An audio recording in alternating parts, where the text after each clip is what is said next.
end of the week, man. You know what I'm saying? I know a lot of y'all, you know what I'm saying, got tomorrow off, veterans, to acknowledge, the Veterans Day.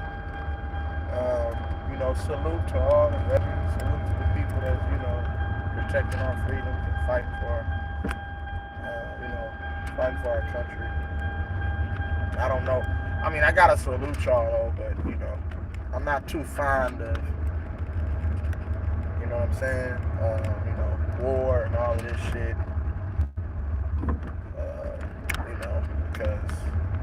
Because you're killing innocent people for what? Young boys and children, girls with power, money, greed. You know what I'm saying? It makes no sense though. But for the people that's out on the front lines, you know what I'm saying? Salute to y'all, man. Past, future, and present. You know what I'm saying? Because that takes a lot of bravery, a lot of sacrifice. You know what I'm saying? To go and risk your lives, your freedoms. You know what I'm saying? Your liberties and stuff to, make sure that your families and stuff are taken care of, and also other families as well. So salute. All that being said, let's hop right into it. You know what I'm saying? Hit them thumbs up when you come in the building. Salute to y'all. You know what I'm saying? Salute to y'all. Salute to y'all. You know what I mean? So salute. So these people don't know how to drive, bro. They got highway patrol. They just sit there because they trying to get paid. They don't know no better. You know what I'm saying? So it is what it is. But, we here, man. Real E-Leezy. So that's what we doing. So, business over integrity. Business over integrity.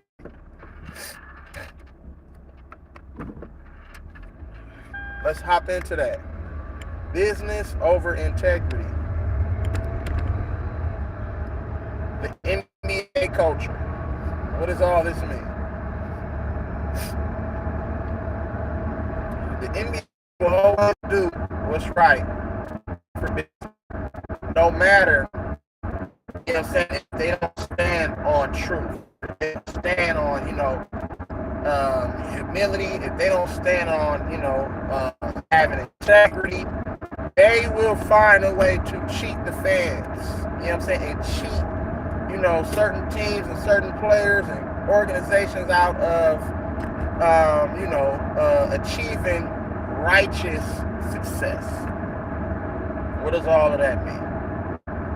Some teams, some organizations are deserving of winning, some deserving of certain awards and winning, but it's not conducive to what the NBA has planned or has in mind. League officials, commissioners, his staff, they all sit down as a collective and they come and figure out, okay, who can we promote now? Like, who's the next guy, right? Who is the guy that's like sort of the hothead to where, they have a lot of talent and they probably should win, but we don't really like their attitude. We don't like what they stand for, as far as, from a social,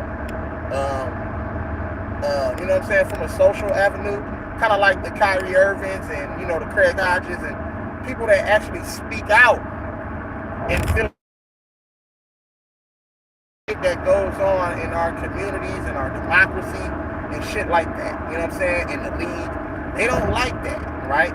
So they don't like them type of players. Now, if you're a player that's just a yes man and you're easily to be controlled and all of that, those are the players that 9 times out of 10, they're probably going to market. You know what I'm saying? They're probably going to, if you can get them to do anything and, sign any kind of agreement and they'll promise you that they'll make you rich. You know what I'm saying? It's sort of like the hip-hop industry. Oh, here go up front, here go all this money, here go all this access to all these different things. And then what? Now you're already too far in the game. You're going to these exclusive parties. You know what I'm saying? You're talking about these high-profile figures. You know what I'm saying? And now it's just like, well, you're too far in. Now it's just like you have to really tread lightly You know what I'm saying? On the things that you say and the things that you do and the people that you keep close in your circle. You feel me? They put these motherfuckers in your corner, bro. You know what I'm saying? To make sure that you follow all of the rules. And people don't even understand that. So, to put that into perspective, the proper one, look at what the fuck is going on, you know what I'm saying, in the NBA. I'm going to give you an example, right, of what I'm talking about, how they choose certain people who they want to market, right? And these awards and everything are super biased, and the NBA is really not about competition. It's not. It might appear that way, you know what I'm saying, to keep us engaged. You know what I'm saying? But at the end of the day, the NBA isn't really about competition. You know what I'm saying?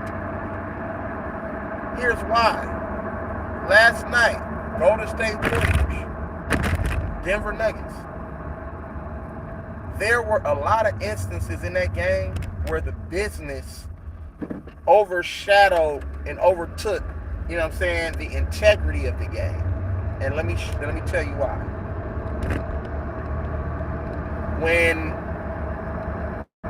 there were certain instances in that game to where you felt like the momentum was shifting and maybe, you know what I'm saying, one team was going to gain an edge over the other team, and then either an important call or no call happened, or a certain player might have made an uncharacteristic play or move, or a coach might made an uncharacteristic, you know what I'm saying, adjustment or substitution to ensure that the game would be close, or that, you know what I'm saying, either one of the teams would lose.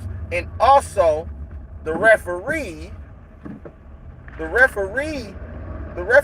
also controlled the outcome of that game last night.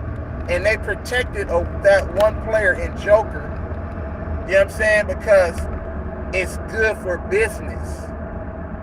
Even though the Joker got away with a lot of dirty offensive foul, throwing elbows and all of this shit, and then there were a lot of times where he didn't even get touched, and the referee, at the point of where he started the dribble, the referee instantly blew his whistle and anticipated any sort of minimal contact and blew the whistle. That's compromising the integrity of the game right there. You know what I'm saying? Because now you're making it to where nobody can guard this guy. So now what's going to happen? He's going to be able to get easier shots. He's going to be able to do whatever he wants. You know what I'm saying? Keep it on it. Follow along, y'all. Follow along. He's going to be able to get easy shots and do whatever the fuck he want to do. So now once he gets those, now you have the scores jacking up all of the stats. So at the end of the game, when he has all these different stats, it makes it look like, oh, this guy can't do any wrong. You know what I'm saying?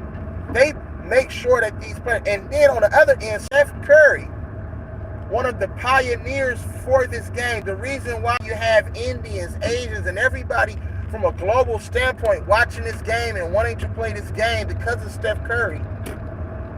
He's a superstar athlete, mega superstar. You know what I'm saying? The thing that I don't get is that Steph Curry gets fouled, and I mentioned this in one of my other videos. Steph Curry gets fouled almost damn near 85 to 90%, you know what I'm saying, of the time on a lot of his motherfucking shots, drives, off ball.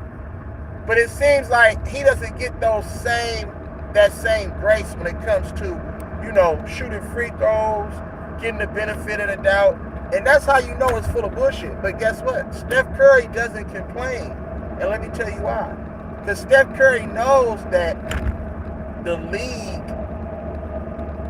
operates this way, and he's part of it. See, Steph Curry plays a part of the games being fucked up too. When you see him just throw the ball away, doing stupid shit, uncharacteristic shit. Now, we've seen him do some great shit, and we've seen him come up short and fold in the biggest moments, where you would believe that, wait a minute, this is Steph Curry. Why would you make that play when you're a smart basketball player? Why would you just throw the ball to the other team knowing the situation? Why would you play uncharacteristically bad intentionally, knowing that you can do whatever you want to do on a hoop court because you're that good and you put the work in? Like, you know what I'm saying? I understand missing shots, that's different. But taking certain shots when you know you shouldn't take that shot, making certain passes when you know you shouldn't make that pass. Salute, J-Kid. Top of the morning. Costly turnovers. You know what I'm saying?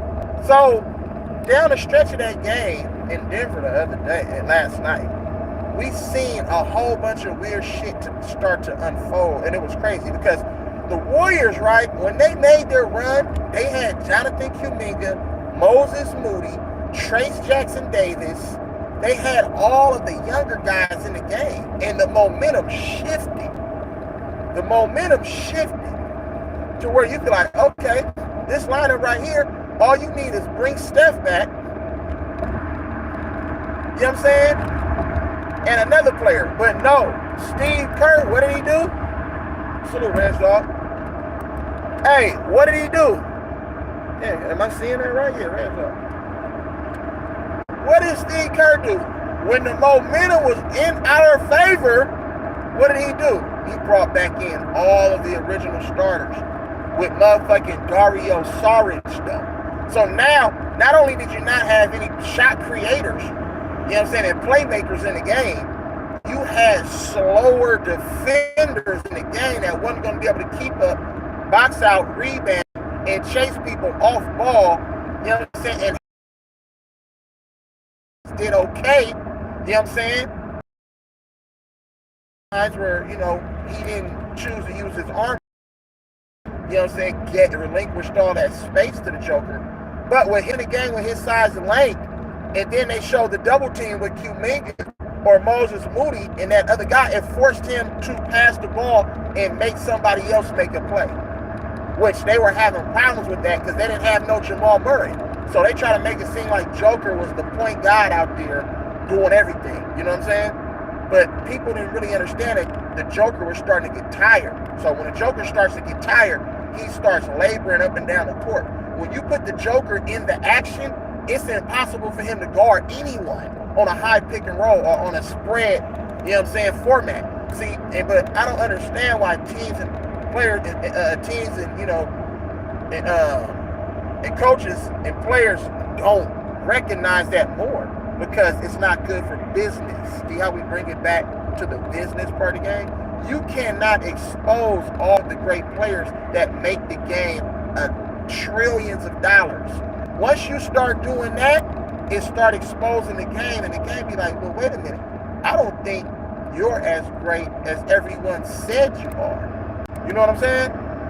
And that's the issue when you have these players don't play no defense. See, back in the day, Kobe didn't give a fuck.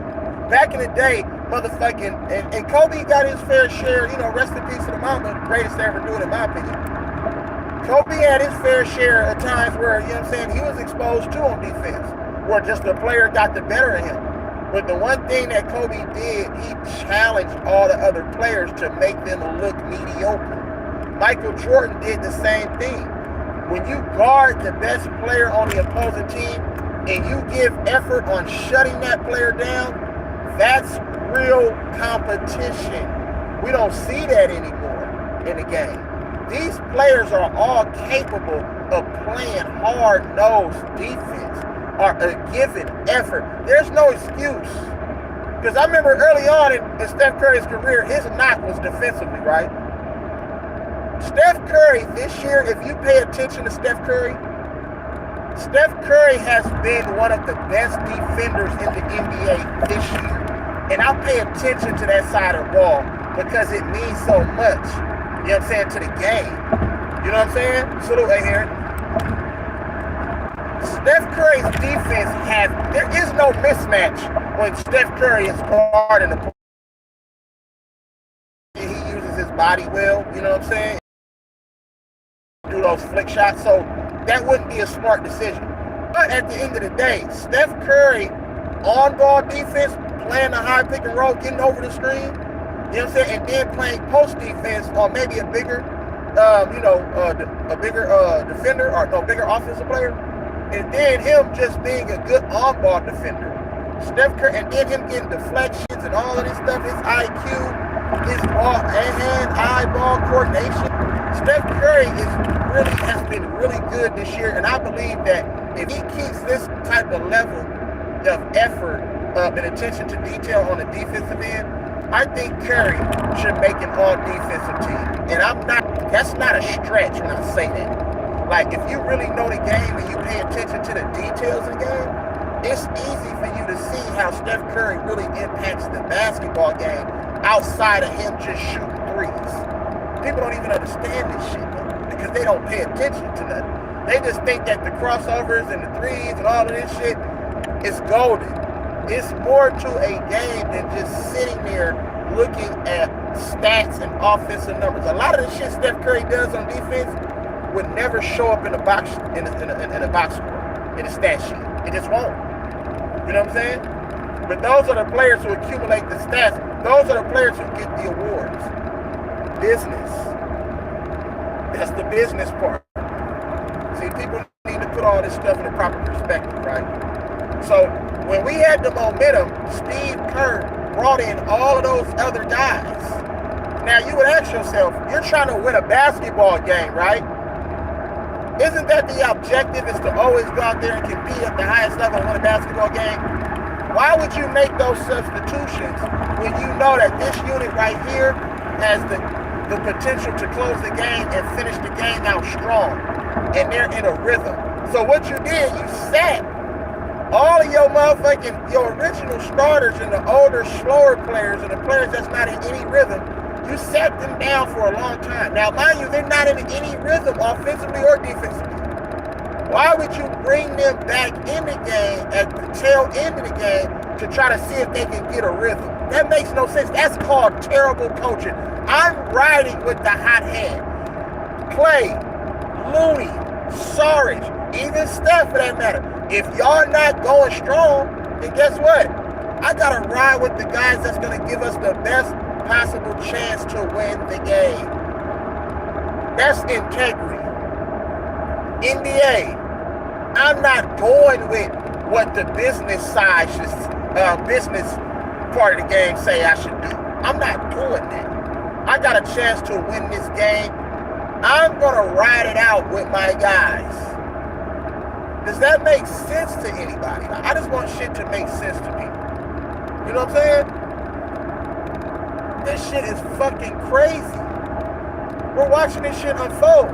And he brings Dario Saric in the game, right? For like a minute and a half, like 2 possessions. And I'm like, he didn't grab a rebound, he didn't set a screen, he didn't do anything. He picked up a foul, I think. He gave him an offensive rebound. And then he subs him out, and guess who he puts in the game? Another non-offensive player, Chris Paul. So that right there, that's business. Chris Paul makes a lot of money. Looney makes a lot of money.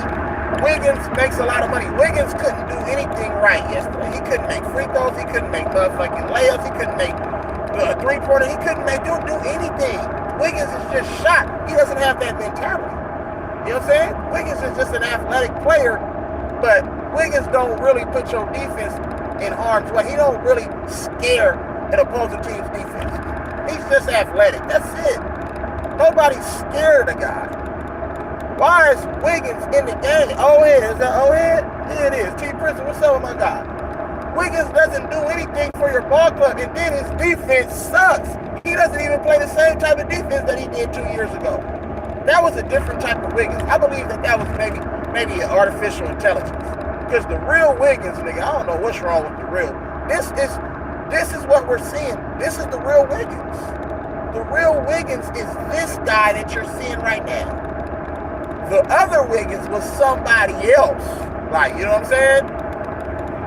I don't know if it was the COVID shot they made that nigga get. I don't know what it was, but Wiggins has changed since Jordan Poole had been traded. And it's been times where last year where it was Steph Curry on the bench and Jordan Poole was leading the comeback. Jordan Poole was leading the charge. You know what I'm saying? I know it's because of how Jordan Poole is looking this year, and which I said all those, you know what I'm saying, Jordan Poole and the success that he was going to have, you know what I'm saying, along with the Washington motherfucking Wizards. But let's just keep it 100. Paul doesn't scare anybody on offense anymore. Chris Paul doesn't pump fear in anybody. So it's just like you have all these non-offensive and defensive players in the game.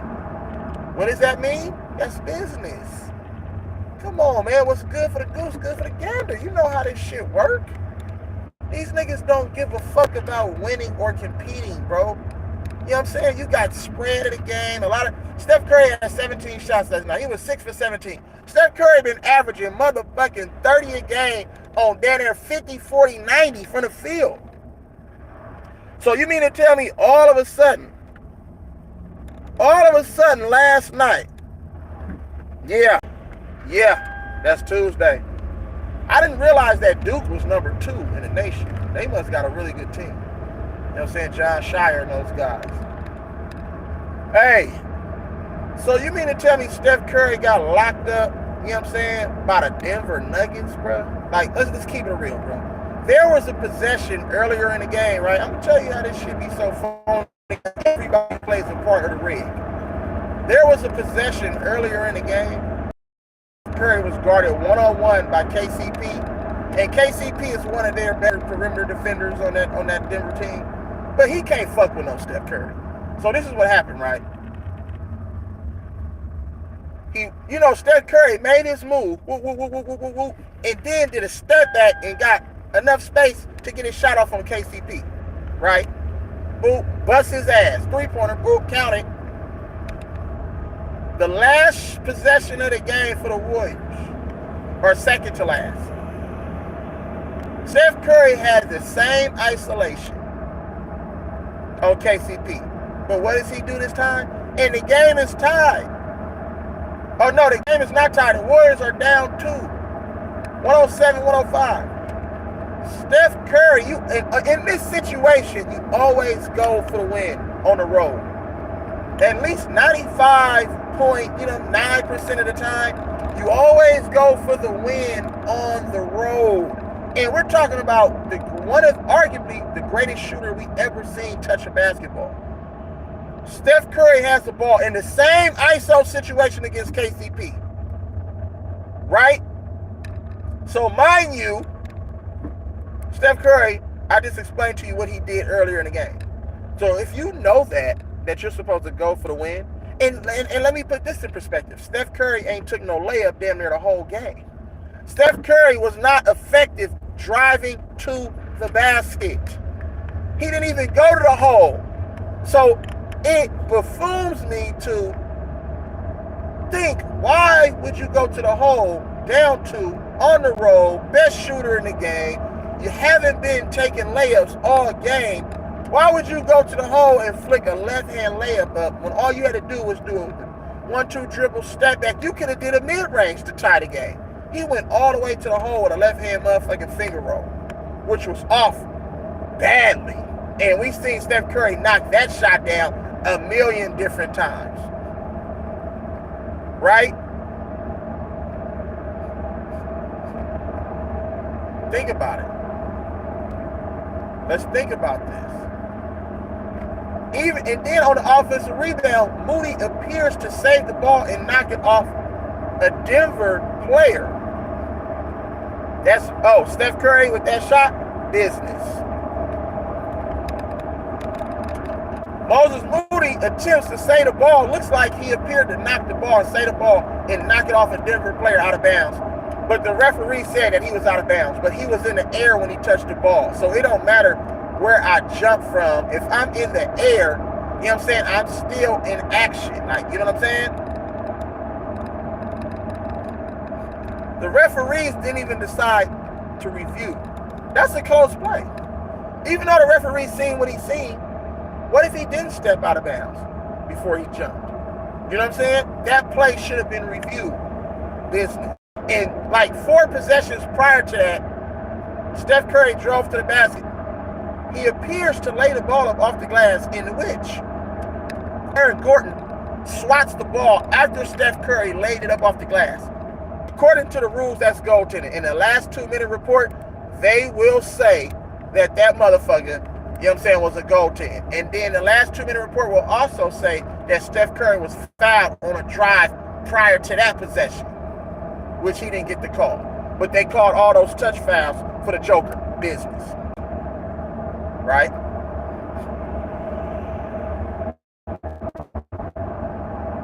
This is how this shit works. So after the non-goaltend on the very next possession for Denver, going down on the other side of the court, Aaron Gordon gets fouled, or the Joker, somebody gets fouled, right? I think it was Aaron Gordon gets fouled. He shoots the ball up, and guess what? Trace Jackson Davis comes up and goaltends the shot, and they call goaltending on that play. Okay, she was goaltending. You know what I'm saying? It was a bad play by the rookie. He never touched the ball after it hits the glass. You know what I'm saying? On the shot attempt. But you see how those two plays? It was like a 5-point swing.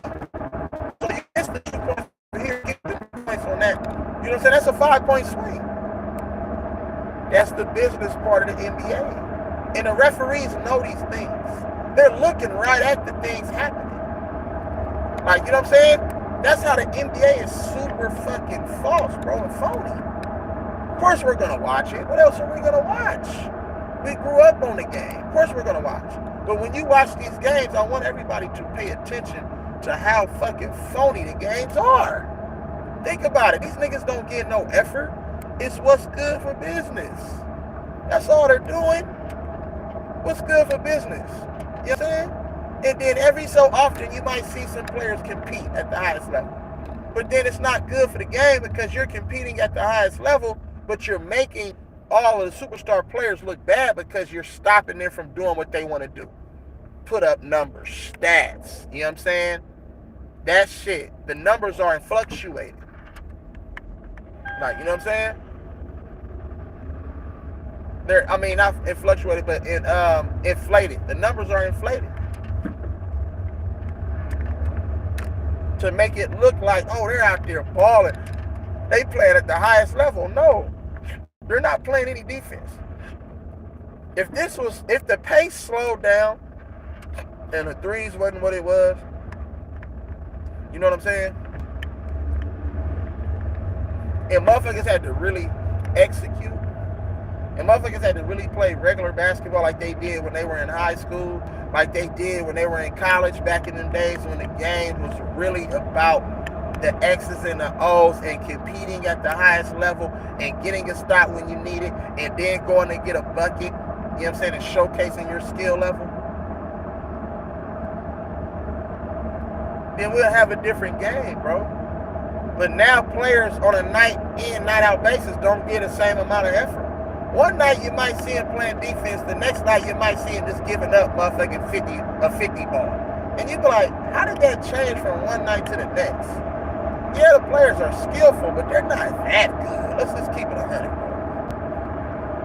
These players don't work on their game like that. All they do in their warm-ups and everything is shoot threes. Dribble, step back. Come on, man. And the referees bail these motherfuckers out with terrible calls and put them at the free throw line so they can get their 20 and 30 points. But then when it's all the money on them motherfuckers to get their 20 and 30 points, when you got all that money on them to score and do all the shit that they make you believe that they can do, what happens when all the money is on the line?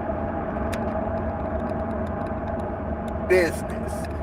Now, all of a sudden, Steph Curry been averaging 30 points all season, right? No Draymond Green, so they're in Denver, right? Last game of the road trip, important game. No Jamal Murray. You would think Steph Curry gonna try to go for 40 on 1 day's of rest. So all of a sudden, you take Curry to get 28 or 29 points and a half to hit his league averages, and you expect him to hit 5-6 threes, be efficient. You expect him to get all these rebounds and have all these assists. And what happens? All of a sudden, he don't get his numbers? Man, you know how much money was invested on that shit? That's the business part. And Steph Curry knows that. That's why they tell Steph Curry, Steph, you're going to have to take a dive tonight. You're going to have to take a dive tonight, sir. You know what I'm saying? We need to pay attention to these things, bro. And I know people are like, oh, they're perfect. when you're a competitor, bro, you're gonna do everything in your willpower to make sure that you go out there and you put those numbers up to give your team a chance to win. You're gonna make all the right basketball decisions to give your team a chance to win. So yesterday we didn't see that. Costly turnovers, terrible shot selection, you know what I'm saying? Terrible rotations and substitution. That's the business versus the integrity. It's bad, Joe. It's really, really bad.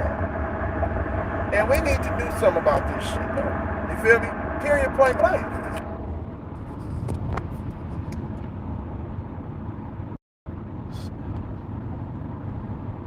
Steph definitely gets fouled from the three. Steph does not get superstar calls at all. But when Steph go to the NBA league office and complain, he's not built like that. Steph won't do that. So we're not going to see anything change from that aspect. Unless one of their motherfucking executives or whatever go to the league office, Steph is not going to be the one to go do that. LeBron will do that, you know what I'm saying, because that's the way he can get a competitive advantage, you know what I'm saying, over the opposition. But Steph won't do that. Steph is just going to bust your ass. He going to hit them shots regardless if you land in his landing space or not.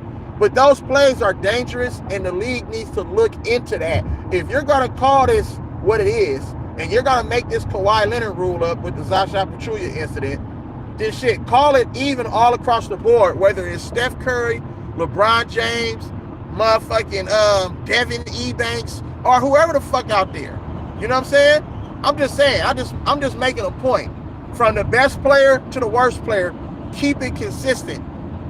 And that's the motherfucking business part. The NBA are not consistent with their calls on the hoop court. Certain players are favored more than others. And it's all for the money, bro. The league knows that they need to do a lot more. Salute, Cam. The league knows that they need to do a lot more. Jokic they said Jokic got fouled literally every time he touched the ball, which was a damn lie. The Jokic was fucking elbowing, dipping shoulders. And I'm like, Looney didn't even do anything, bro. And you know Looney isn't the one to argue calls, but Looney argued every one of his foul calls yesterday. Because the NBA was full of shit. It was all about Jokic getting his numbers. You know how much money was on the Joker probably to get all them numbers yesterday? Too much. You know how much money was on Steph Curry? We have to keep this shit 100.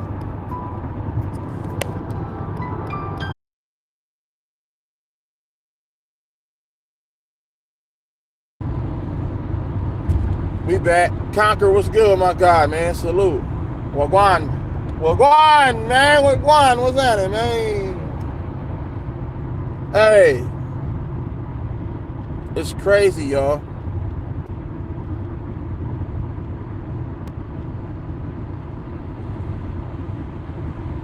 Right. Business. Because you know why? Cam, they get paid more than those other guys that's on the court. They're getting paid more than the Jalen, the Hardys and all of that. They're getting paid more than them. That's why. See, when you make a lot of money in the NBA, it don't matter if you're garbage as shit. It don't matter if you give a team the best chance to win the game. You're always going to be on the floor. You know what I'm saying? Freddie G, what's good, my guy? Salute, bro. G Marsh, what's happening? This is what it is. People need to understand this stuff, bro. The business of the NBA. The business of the NFL. The business of the MLB. This shit is all... The shit isn't what niggas think the shit is. The shit be phony. But they make certain games look entertaining, and then a couple plays in that game, you be like, damn, why would you do that? We've been having a good competitive game. Everybody's playing hard, and now you do some stupid shit like that? Or the referee make a dumb call like that? It's like, it fucks up the whole flow of the game. The momentum changes and everything. If these players are really as good as they say they are, can we see that for ourselves? Can we really see that for ourselves? It's all manufactured, bro. It's all manufactured. You feel me? And people don't really understand that. So yesterday, that game was a straight sell job. And it was all, everybody played a part yesterday. Everybody played. Too Smart. What's good with you? Everybody played a part in that game. Hit the thumbs up if y'all haven't hit that like button. Hit that like button for me. Appreciate you. I'm finna have to end this shit in a second because I got a meeting and I'm not even at work yet. But people need to really understand what this shit looks like, you guys. You know what I'm saying? Yesterday, the rig was so evident. Steve Kerr's rotation, Steph Curry's shot selection late in that game, the execution of the Warriors while Steph Curry didn't have a ball in his hand like 2 of the last 3 possessions. You know what I'm saying? It's a whole bunch of different things that occurred. The no call on the goaltender. You know what I'm saying? All of the mysterious foul calls. It was so many different things. Wiggins playing retarded. Klay Thompson forgot how to play. Chris Paul can't make a mother throw a rock in the ocean. Looking old, looking slow. You know what I'm saying? Come on, man. I want people to really pay attention to these games, bro. Every game. Every game. The female referees, the art of learning how to rig games. All these female referees are fucking these games up because they're learning how to rig the games. They teach them that in the officials training. Oh, right here, if you see this much time on the clock, don't call this foul for this player. But on the other end, you have to understand time, score, situation. So if you call this foul right here, then that means on the next one, you're going to have to call this foul. Why do you think they have makeup calls? A makeup call is when a referee call a terrible call on one end, and on the very next possession, they'll call another terrible call on the other end. So you say, okay, it's a makeup call. Fuck the makeup call. Call the play correctly. If a motherfucker didn't touch him, or if a motherfucker travel double dribble and all the shit, then that's just what it is. And guess what, y'all? The rules state in the NBA. So for anybody playing in any league, or any league that's, gonna comply and use NBA rules, you cannot catch you don't really know the rules of the game. You cannot catch your own air ball on a shot attempt. That is called traveling. See, a lot of these motherfucking officials and shit that be reffing in these games don't even know the rules, bro. That doesn't even make sense to shoot. The ball hits no rim, no backboard, and you catch your own air ball. Come on, man. We need to, come on, get this shit correct, y'all. Goodness gracious. So, I mean, that's all I got, bro. Make sure y'all hit them thumbs up button, bro. I appreciate y'all. If you didn't catch the video in its entirety, make sure to rewind and shit, you know what I'm saying, and watch it and hit them thumbs up. Share the content, you know what I'm saying, to your family, relatives, your people, your friends, your partners, whatever you got, man. You know what I'm talking about? And we gonna keep rocking, though. But I am nothing without y'all, though. Remember that. I am nothing without y'all, bro. I appreciate the people. All y'all, the people. It's not about donations, none of that, bro. It's just about connecting. It's just about us coming together, connecting, bro. You know what I'm saying? In solidarity. You know what I'm saying? And standing on what's right. Standing on real shit, bro. Principles. You know what I'm saying? Having integrity. Displaying humility. All of those things, bro. You know what I'm saying? This ain't about nothing else. This ain't about no motherfucking, I'm trying to make $1 million. No, my nigga. Just by y'all listening is already, that's it in itself. You feel me? So I appreciate each and every one of y'all who rock with your boy all the time. You feel me? So, like we always do at this time, man. Love, live life, and smile, cry, and laugh, bro. Randy S., salute to my brother. I appreciate y'all, man. And I'm going to see y'all later on. Because we got to unpack all of these things. I'm going to try to get off early today if we finish our production. Because we don't have work tomorrow. So I'm going to try to get off early and make another video, though. But I appreciate y'all, bro. You know what I'm saying? Yes, he did. Yes, he did. Trace Jackson Davis played great. And guess what? He wasn't shy. They threw that man that ball, North Carolina.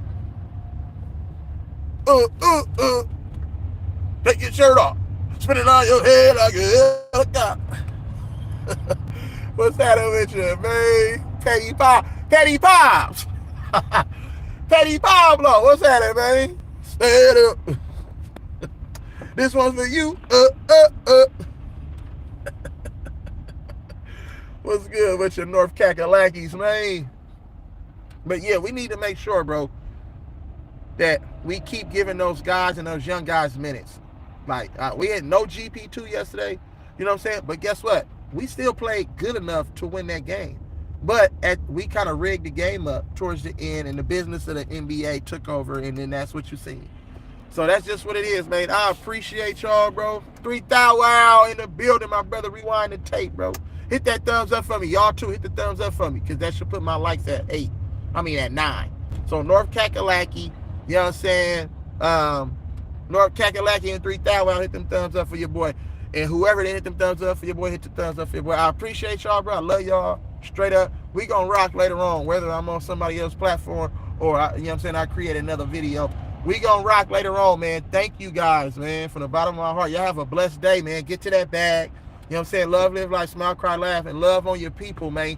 And we gonna rock out later on, man. You know what I'm saying? Real talk, though. Yeah, yes, sir. North Kakalaki in the hen house. You know what I'm saying? Mabang, bro. Mabang, North Carolina, man. Salute to y'all brothers and y'all kings and y'all queens, man. I appreciate y'all, man. You know what I'm saying? We out.